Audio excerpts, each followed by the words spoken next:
Já aviso que não leremos o pronunciamento inteiro de Jair Bolsonaro. Nem se animem. Se você acabou de chegar nesse canal, meu nome é Jana Viscardi, sou eu mesma, dona e proprietária desse modestíssimo espaço. Sejam todos muito bem-vindos. Você pode me acompanhar no Twitter, no YouTube, no Instagram.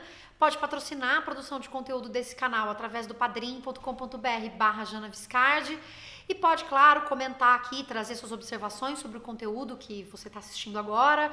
Pode também trazer sugestões de outros vídeos, deixar o seu like ou dislike. E pode, como sempre, compartilhar esse conteúdo com outras pessoas que ainda, porventura, não conhecer o canal. E isso faz com que o meu conteúdo seja acessado e conhecido por mais gente. Já agradeço a você que faz uma ou várias dessas coisas. Hoje a gente vai falar sobre o pronunciamento do Bolsonaro na ocasião da demissão do ministro da Saúde, o Mandetta, mas diferentemente de outros vídeos que eu deixo inclusive aqui para você acompanhar, para você assistir outros conteúdos, ao invés de ler cada uma das frases que ele falou, eu vou trazer um panorama geral do que foi dito. Deixo o link aqui embaixo para você justamente acessar o produto inteiro, né, o texto inteiro que ele produziu. E aí eu vou fazer alguns apontamentos a partir dessa minha leitura do que ele produziu. Eu acho que, em primeiro lugar, a gente tem que entender, então, esse contexto de produção desse pronunciamento e das possíveis expectativas que são geradas a partir desse contexto, né? O fato de que ele fez o pronunciamento para declarar a demissão, né, do Mandetta e com isso trazer então a nomeação do novo ministro e a expectativa de que vai se falar, portanto, da pandemia. E aí o que a gente tem, é claro, a expectativa e as possibilidades daquilo que vai ser dito em função da pessoa que está dizendo. Você tem Jair Bolsonaro, existe aí uma dinâmica das coisas que ele vem dizendo, você pode ver nos meus vídeos que eu já aponto justamente o que são essas dinâmicas, e aí o que a gente vai ver aqui é que, na verdade, essas dinâmicas continuam se repetindo, embora ele escolha, por exemplo, não falar sobre uma coisa ou outra. O exemplo claríssimo é que ele finalmente não falou da cloroquina, né, gente? Depois de tanto alarde, depois de falar tanto este nome, de ocasiões em que ele fala cloroquina. Dessa vez ele não fez isso, mas outras tantas características que já são correntes em outros discursos dele continuam presentes nesse pronunciamento. De forma, de novo, mais geral, eu acho que é importante a gente destacar um elemento que é o elemento da prosódia. Eu fiz um vídeo uma vez falando sobre todo o discurso do Bolsonaro em Davos, a primeira participação dele lá em Davos como presidente, e ele, naquela ocasião, fez uma fala recheada de pausas que ocorriam assim quase que palavra a palavra, ou pequenos sintagmas vinham acompanhados dessas pausas mais ou menos longas. Em alguns pronunciamentos na televisão, a gente observou que isso não vinha acontecendo da mesma forma. É possível, se você olhar pronunciamentos de TV e verificar que ele não fazia o mesmo tipo de pausa em todos os lugares, marcando tanto palavra a palavra ou pequenos sintagmas, né, conjuntos de palavras. E ontem o que a gente percebeu foi a volta dessa dinâmica, ele mais uma vez produzindo esse discurso pouco fluido, pouco espontâneo, na medida em que as pausas são correntes, de novo, entre pequenos conjuntos de palavras, que dá um caráter, às vezes, um pouco mecânico, né, e robotizado para quem está ouvindo. Uma outra característica, como eu disse, é justamente a manutenção de uma mesma dinâmica desses discursos, né? E essa dinâmica se estabelece, por exemplo, pela forma como ele, de alguma forma, se defende ou traz, assim, para si, dizendo o que ele fez, o que ele pensa, o que ele faz, e não, por exemplo, de olho na pandemia, ou desse estabelecimento do que a Letícia Cesarino vai chamar dessa fronteira amigo-inimigo, que ele mantém fazendo ao atacar, entre aspas, outros governadores. Ele, ao longo desse discurso, ele tem um momento em que ele faz uma fala específica para o Dória. E aí aqui, gente, é importante então a gente falar que a análise desse texto, ela passa não só pelos elementos que são características do texto em si, as palavras que ele usa, como ele vai evoluindo no desenvolvimento do tema ou dos temas do pronunciamento, mas da relação dessa fala não só com outras falas dele, mas com falas e posicionamentos de outros indivíduos. Então, esse texto, assim como todo texto, não é algo que é isolado, uma peça isolada e abandonada ali em si mesma. Na verdade, ela tem essa interlocução, essa conversa com esses outros vários textos e ideias que estão sendo produzidas nesse mesmo contexto aí, que é o contexto da pandemia, tá? Para além de manter esse embate com governadores e prefeitos, tem um outro elemento que é corrente, constante, que é, por mais que ele afirme que ele quer trazer tranquilidade, o que ele faz é trazer o constante terror da crise econômica ao falar o tempo inteiro de saúde e emprego. Então ele escolhe não dizer para as pessoas que elas têm que ficar em isolamento social, ele nega isso desde o começo, de diferentes formas,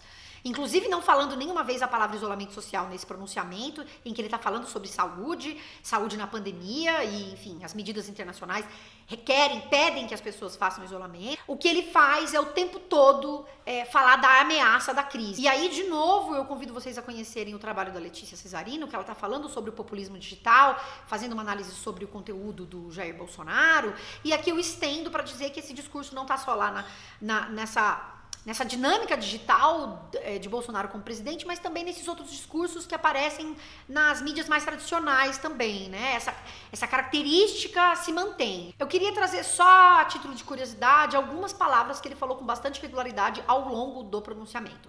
As palavras em si, sozinhas, não são o que vão permitir a gente fazer uma análise daquilo. Então não é só contando a palavra que você vai ver, tá vendo? E isso vai te trazer uma grande conclusão sobre aquele tema, mas ele pode fazer essa contagem, digamos assim, de palavras para nos fazer um apontamento para uma direção de reflexão e de olhar como é que essas palavras são empregadas ao longo do discurso dele todo, né?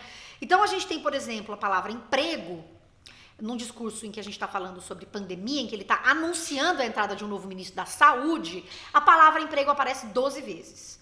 12 vezes também aparece a palavra vida. E ele vai usar a palavra coronavírus só uma vez, vírus ele usa 2 vezes, saúde ele vai usar 4 vezes e pandemia 2 vezes. Eu tô dando aqui só alguns exemplos, tá? Ao longo da fala dele, ele vai usar o pronome eu 13 vezes e verbos na primeira pessoa do plural 25 vezes. Aqui, gente, eu remeto você a uma conversa breve que eu tive no vídeo sobre o caso do Mandetta, da entrevista do Mandetta no Fantástico.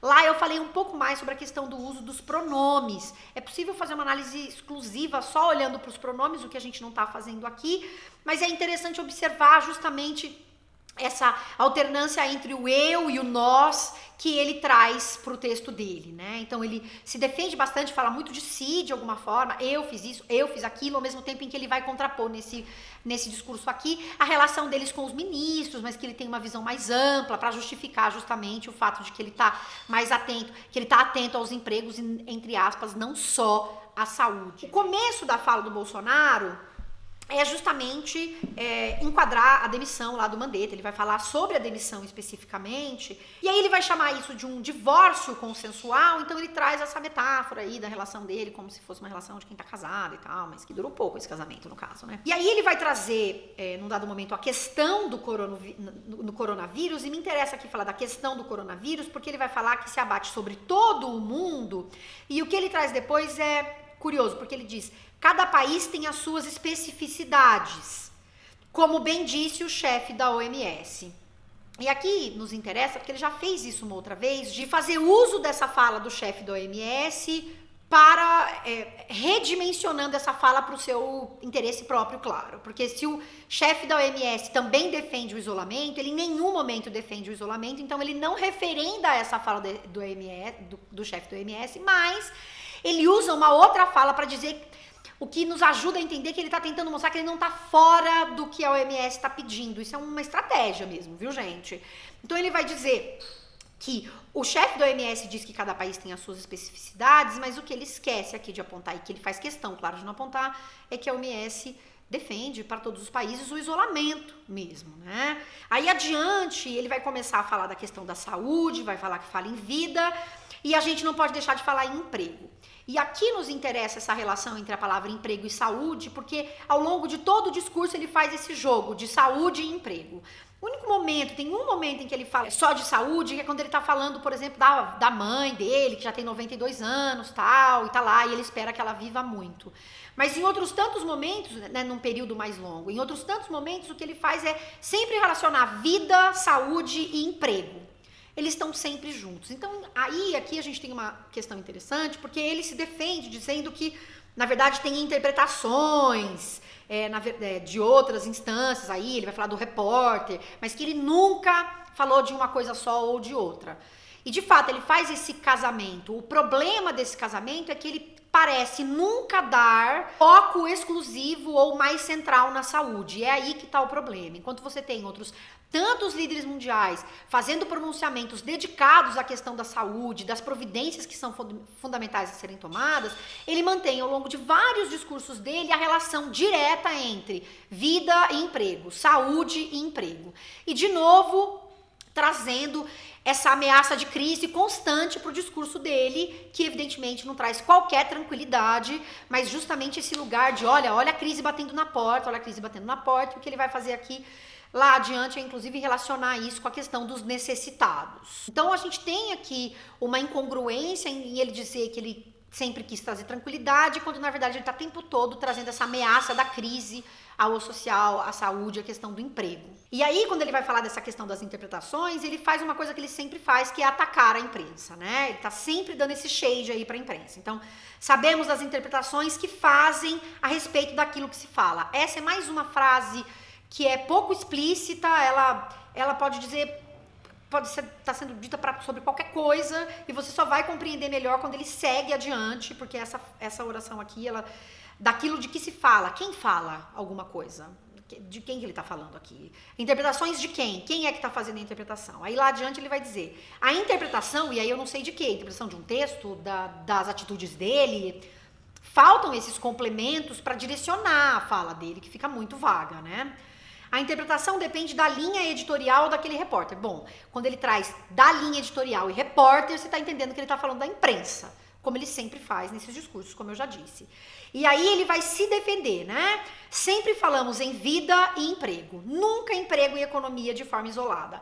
E aqui isso é importante para ele justamente porque ele quer dizer que ele não está sendo irresponsável e que ele sempre trouxe isso junto. E aí ele fala que desde o começo ele buscou levar uma mensagem de tranquilidade, que é aquilo que eu já falei, que ele diz que ele quer buscar tranquilidade, mas ele sempre traz a ameaça da crise. Então, que tranquilidade é essa para uma população que precisa ficar isolada, e ele insiste em dizer que ela não pode ficar isolada porque a crise está batendo na porta. Como se, claro, a crise fosse algo que em função da pandemia, o que a gente, na verdade, já vivia antes.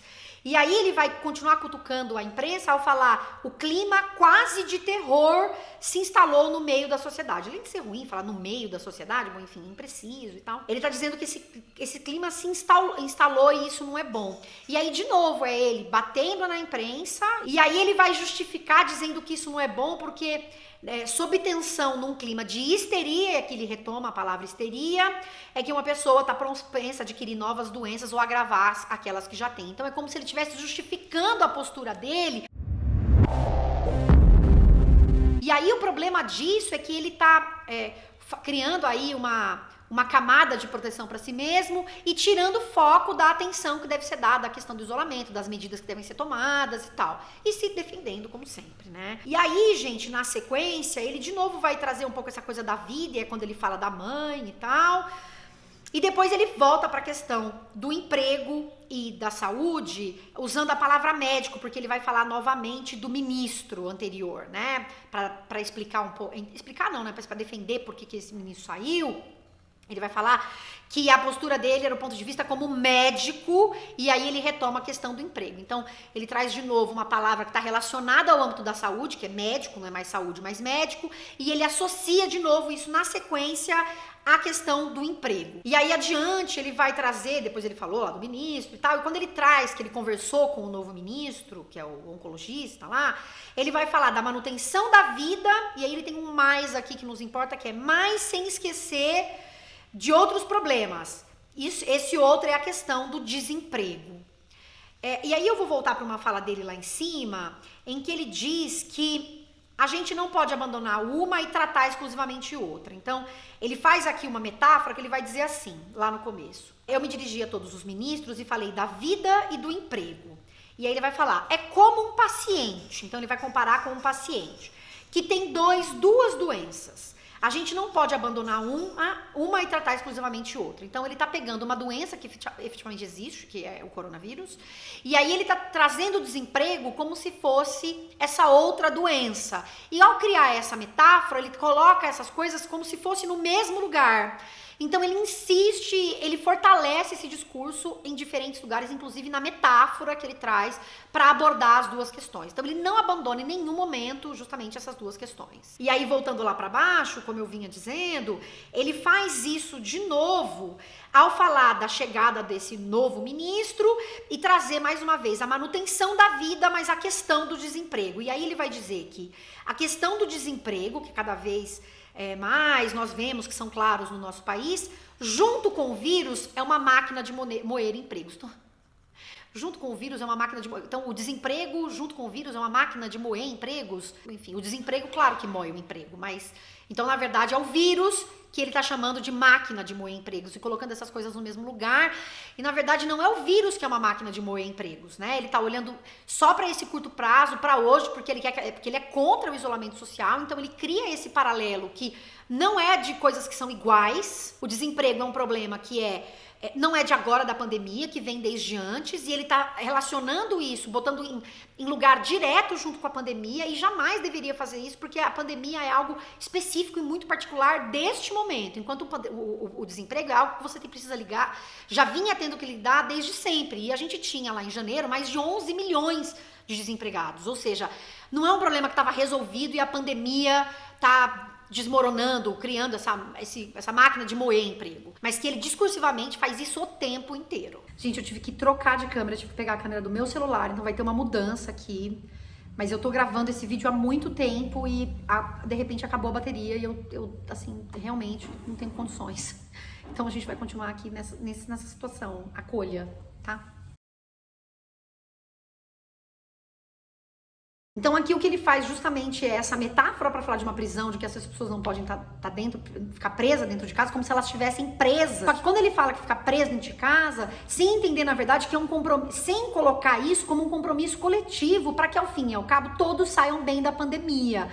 Ao colocar isso como uma prisão, é como se fosse essa obrigação negativa, como esse lugar punitivo. Só que não é punitivo o isolamento, é aí que tá o poder, inclusive, da metáfora, desse lugar de um punitivismo dessas pessoas, e tá dizendo aqui, né, dos mais humildes que tem que ficar dentro de casa. Tem muitos elementos dessa metáfora que são importantes pra gente, e esse lugar do punitivismo, como se o isolamento fosse uma punição, é muito sério e muito importante, porque justamente coloca as pessoas nesse outro entendimento de que não, elas não devem ficar dentro de casa. E aí ele vai justificar depois dizendo que o governo não tem como manter esse auxílio por muito tempo. O que acontece é que esse auxílio nem começou a ser pago ainda. Tem algumas pessoas que começaram a receber agora, mas outras tantas ainda aguardam aprovação. E é um auxílio que foi pensado para ser usado por alguns meses, mas isso já está claro. Mas ele está já dizendo que não dá para ser por muitos meses, já querendo que a pessoa saia, mas o auxílio tem que ser dado para ele estimular as pessoas a ficarem em casa e não para dizer que não vai dar por muito tempo, já colocando de novo o terror nas pessoas de que elas têm que sair de casa. Veja você o quanto a dinâmica dele dizer lá em cima que ele sempre quis passar tranquilidade e agora ele dizer isso é o oposto justamente do que ele vinha dizendo, tá? E é interessante ver que ele repete que a vida não tem preço, mas ele automaticamente relaciona depois a vida com o emprego. Então, isso é importante para ele, porque ele depois pode dizer, não, eu sempre disse que a vida era importante, mas, e aí tem sempre um mais, e esse mais é o emprego e a economia. Então, eles estão sempre sendo colocados nesse mesmo lugar, como se brigassem entre si, quando na verdade não deveriam brigar. E aí aqui é importante, né, então, destacar de novo essa coisa dele ficar o tempo todo martelando que o necessitado não pode ficar em casa por muito tempo, não pode ficar em casa por muito tempo. E a responsabilidade é dele de criar condições para que essas pessoas fiquem em casa o tempo que for preciso para que a gente acabe, para que a gente sobreviva à pandemia. E é aqui que tá esse jogo, né? Porque aí quando ele vai de novo, né, como eu disse, quando ele vai trazer a questão do auxílio emergencial, ele já vai dizer que ele não pode dar por muito tempo. Então, olha que jogo complexo e também que joga também a responsabilidade no indivíduo, sem que ela seja capaz de pensar no coletivo e no papel do Estado diante desse cenário, né? Mas ele vai dizer que não queremos aqui criar qualquer polêmica com outro poder. Você pode ter certeza, quando ele diz isso, no minuto seguinte, o que ele vai fazer é criar essa polêmica. De novo, fala que a vida é importante, mas foca no emprego. Fala que tem que dar o auxílio, mas que não vai durar muito tempo. Fala que não queremos criar polêmica, mas lá tá ele, na sequência, batendo nos governadores e prefeitos que estão tomando medidas importantes e que são diferentes da dele. E aí ele vai se justificar o tempo todo. Decisões eu sou obrigado a tomar, uma decisão, uma tomada é uma decisão, jamais pecarei por omissão. Então ele continua se defendendo, ele faz isso ao longo do texto, né, com uma certa regularidade. E aí ele vai dizer que essa é a linha de atuação dele, vai destacar fazendo aí uma autopromoção, dizendo que ele fez um governo diferente dos montados anteriormente. Essa frase é uma frase vazia, porque você pode preencher do jeito que você quiser o que é esse governo diferente. Ele não está explicando exatamente o que é esse governo diferente, mas é quando ele vai dizer que estava tudo indo tão bem e que o Brasil tinha tudo para dar certo. Essa é uma frase, gente, de efeito, completamente vazia. Tinha tudo para dar certo, mas não deu, porque, como eu disse, a gente tinha esse número enorme já de desempregados antes mesmo da pandemia. Então, ele joga com esse Brasil que poderia vir a ser, porque tem a ver com os discursos dele, com a maneira como ele se comporta com a base dele, aquilo que ele projeta para a base, que não necessariamente é uma concretude. Isso é bem significativo para ele, né? E aí ele vai ter uma sequência adiante, que ele vai dizer que a responsabilidade não é só dele. Então ele já começa a fazer um shade para os governadores e tal, e para os prefeitos. É de todos nós. E aí ele vai chamar de excesso, essa palavra é importante. Os excessos que alguns cometeram, que se responsabilizem por ele. Jamais eu mandaria as observe, minhas Forças Armadas, tão importante o uso aqui do possessivo, as minhas forças, não é dele, é do Estado, né? As minhas Forças Armadas prender quem quer que seja que estivesse nas ruas. E aí ele tá aqui fazendo uma referência ao que o Dória disse que faria se as pessoas quebrassem, furassem a quarentena, né? E aí ele tem uma sequência de jamais. Ele fala, jamais eu mandaria as minhas Forças Armadas prender, jamais eu, como chefe do executivo, vou retirar um direito de ir e de vir, seja qual for, e depois lá na frente ele vai dizer, jamais cercearemos qualquer direito fundamental de qualquer cidadão. E aí aqui, de novo, um direito fundamental, as pessoas têm direito à vida. E se ele demanda que as pessoas saiam do isolamento, pronto, tá aí um direito sendo negado às pessoas. Então, esse lugar do jamais é importante para ele marcar esse compasso dessa sequência. Jamais vou pedir isso, jamais vou retirar um direito e jamais vou cercear o direito de qualquer cidadão. Então, ele repete a mesma ideia nesses três lugares e marca essa posição que tem a ver com o direito de ir e vir, que ele já falou em outras circunstâncias da questão do direito de ir e vir. Porque ele saiu para ir na padaria, ou seja lá onde for, e ele disse que ele tem o direito de ir e vir. E aí, nesse caso, a gente vai para esse lugar do indivíduo que acha que pode fazer tudo o que quiser, porque não está pensando numa coletividade. E no caso específico dele como presidente, que não está pensando como um líder que deve, portanto, prezar por todos aqueles que estão ali. E não é fazendo comparativo direto entre saúde e emprego que ele faz isso, porque ele ignora a realidade da pandemia em que a gente saiu de uma normalidade. Entende só como é que o uso dessas palavras é importante para ele? Saúde, emprego, normalidade, porque ele estabelece aí um lugar de onde ele fala, e aí o direito de ir e vir, como se essa normalidade existisse, como se a recomendação mundial fosse essa. Então ele vai usando esses elementos e lançando aí esse lugar do que é que a gente deveria ocupar, como é que a gente deveria ocupar os espaços diante de uma pandemia, né? E aí ele usa de novo a palavra excesso, e ele vai dizer que não vai levar à solução de nenhum problema, e nesse sentido ele parece que ele querer dar a imagem de que ele é o ponderado, quando na verdade ele é o extremista, e nesse momento ele tá sendo super negligente e querendo passar a imagem do tal do ponderado. Olha só, né, que contraponto ele tá tentando fazer aqui. E aí ele vai dizer que ao invés de solucionar o problema, na verdade o excesso vai agravar o problema. E aí, isso já chegando no final, né, ele vai dizer, desde há muito tenho certeza, meus amigos da MB, e aí ele tá falando da sociedade médica, da medicina brasileira, então ele tá chamando aqui um elemento para responsabilidade, um grupo específico. Aí ele vai falar, o remédio para curar o paciente não pode ter um efeito colateral mais danoso que a própria doença. E aqui, de novo, ele tá fazendo referência a uma frase que ele já falou outras tantas vezes. Ele faz então aí uma metáfora para dizer que esse remédio seria o isolamento, essa parada das pessoas, e que isso seria um efeito colateral mais danoso que a própria doença. Observe, gente, como ele desconecta a realidade, montando aí no discurso dele, fazendo uso dessas palavras todas para direcionar o olhar das pessoas, tá? E aí ele faz aqui uma outra frase genérica que é interessante pontuar. Ele fala: os problemas acontecem na vida de todo mundo e devemos tomar a melhor maneira de solucionar. Bom, enfim, tomar a melhor medida é muito vago, é impreciso, a escolha vocabular dele é bem imprecisa.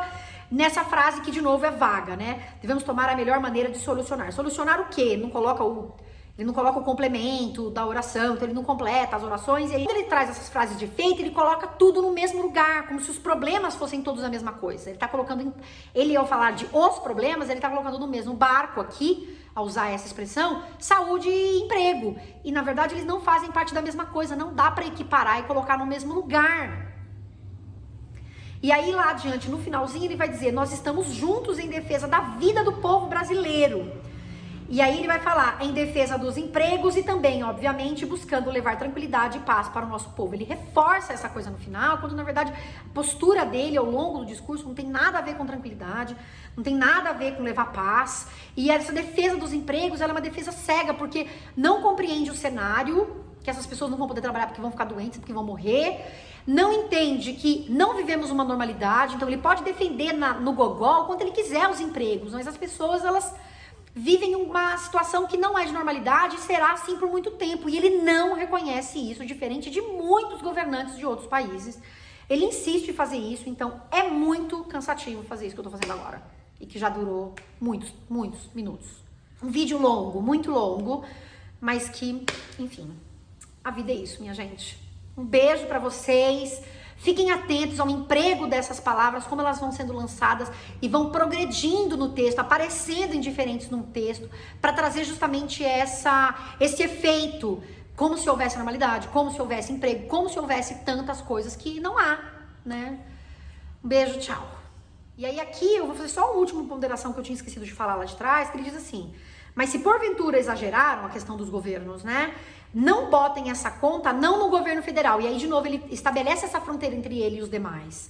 E aí ele se equipara ao povo também, porque ele vai dizer: não botem essa conta não no governo federal, não botem mais essa conta nas costas do nosso sofrido povo brasileiro. Como se a responsabilidade pela questão do desemprego, pela miséria que pode se agravar agora, fosse dos governadores, que estão tomando a medida recomendada pela OMS. Então ele tira da reta o seu, coloca a culpa nos governadores e se coloca como esse que é o defensor do povo brasileiro. Ele, como governo, e o povo brasileiro juntos. Como se ele estivesse tomando as medidas necessárias.